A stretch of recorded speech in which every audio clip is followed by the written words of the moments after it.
আমি যদি ভুল না হয়ে থাকি, আপনি ভিডিওটিতে ক্লিক করেছেন, আর আপনি একদম সঠিক ভিডিওতে ক্লিক করেছেন। ভিডিওটি সম্পূর্ণ দেখার পর আপনার জীবন পুরোপুরিভাবে বদলে যেতে চলেছে।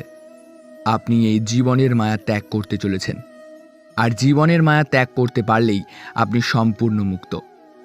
আজ শ্রীকৃষ্ণের গীতার সারাংশ শোনাতে চলেছি, যা আপনার জীবনকে পুরোপুরি বদলে দেবে। চলুন তাহলে শুরু করা যাক। পুরুষোত্তম যোগ।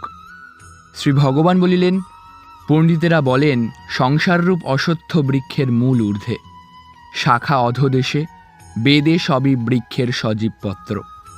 ইহা জ্ঞান যাহার হইয়াছে, তিনিই প্রকৃত বেদবিদ বলিয়া কথিত। এই সংসার বৃক্ষের শাখা সকল নিম্নে ও ঊর্ধ্বে বিস্তৃত রহিয়াছে। ইহার মূল সকল নিম্নে মানবলোকে গিয়াছে। এই সংসারের প্রকৃত রূপ বুঝা যায় না। ইহার আদি অন্ত মধ্যস্থিতি কিছুই বোঝা যায় না।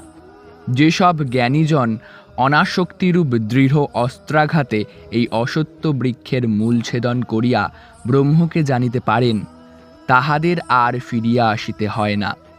যিনি সকল প্রবৃত্তির উৎস, সেই পরম পদে মন সমর্পণ করেন।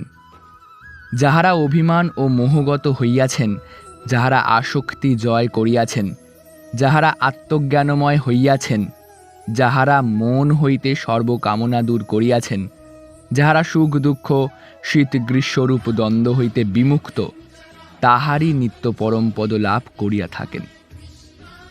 সূর্য চন্দ্র অগ্নি যাহা প্রকাশে অসমর্থ, যে স্থানে আশ্রয় লইলে জীব আর ফিরিয়া আসে না, সেই স্থানই হইল আমার পরম ধাম। এই জীবলোক আমারই অংশ।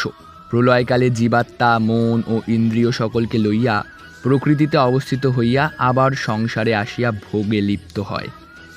বাতাস যেমন ফুলের গন্ধ বহন করিয়া অন্য ফুলে গমন করে, সেইরূপ জীবাত্মা দেহকে ছাড়িয়া জ্ঞান ও মনকে বহন করিয়া আবার দেহান্তরে গমন করে। কর্ণ, চক্ষু, নাসিকা, জিহ্বা, ত্বক এই পাঁচটি জীবাত্মা মনকে আশ্রয় করিয়া বিষয় ভোগ করে। দেহান্তর্গামী বা দেহস্থিত আত্মাকে বিমূঢ়গণ দেখিতে পায় না।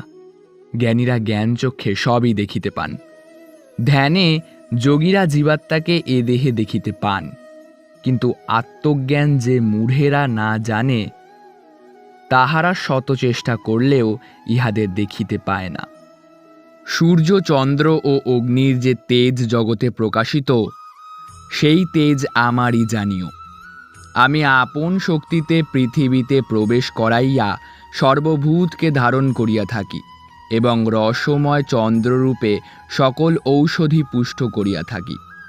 আমি বিশ্ব মানবরূপে প্রাণীদের দেহ মধ্যে থাকিয়া এবং প্রাণ ও অপান বায়ুতে যুক্ত হইয়া চর্ব, চুষ্য, লেহ, পেয় এই চারি প্রকার ভুক্ত দ্রব্য পরিপাক করিয়া থাকি। আমি সকল জীবের হৃদয় মধ্যে অবস্থিত। আমা হইতেই স্মৃতি, জ্ঞান, বিবেচনা শক্তি জীব সকল পাইয়া থাকে। আমি বেদের জ্ঞাতব্য বস্তু, আমি বেদান্তের কর্তা, আমি একমাত্র বেদজ্ঞ বলিয়া জানিবে। ত্রিলোক ক্ষর ও অক্ষর নামে দুই পুরুষ আছেন। তাহার মধ্যে সমস্ত জীবের সঙ্গে যিনি একত্র হইয়া আছেন, সেই সর্বভূতকে ক্ষর বলে, আর কূটস্থ পুরুষকে অক্ষর বলে। এই ক্ষর ও অক্ষয় হইতে শ্রেষ্ঠ যে পুরুষ, তিনি পরমাত্মা। ইনি ত্রিলোককে ধারণ করিয়া আছেন। ক্ষর ও অক্ষর এই দুই প্রকার পুরুষ অপেক্ষা আমি শ্রেষ্ঠ। সেই জন্য আমাকে বিশ্ব ও বেদে পুরুষোত্তম বলিয়া থাকে। যাহার মনে মোহ নাই, যিনি আমাকে পুরুষোত্তম বলিয়া জানেন, সেই সর্বজ্ঞ আমারই ভজনা করেন। হে অর্জুন, তোমাতে পাপ নাই, তাই তোমাকে আমি এই প্রকার গুহতম শাস্ত্র কথা বলিলাম, যাহা জানিয়া বুদ্ধিমান হও এবং কৃতকৃতার্থ হইয়া থাকো। ইতি পুরুষোত্তম যোগ নাম পঞ্চদশ অধ্যায়। পঞ্চদশ অধ্যায়টি এখানেই শেষ হচ্ছে। গীতার সারাংশের পরপর অধ্যায় আমাদের চ্যানেলে আসতে থাকবে। সবাই শুনবেন, সবাই ভালো থাকবেন। ধন্যবাদ সবাইকে, এবং সবাই ভালোবেসে বলুন রাধে রাধে।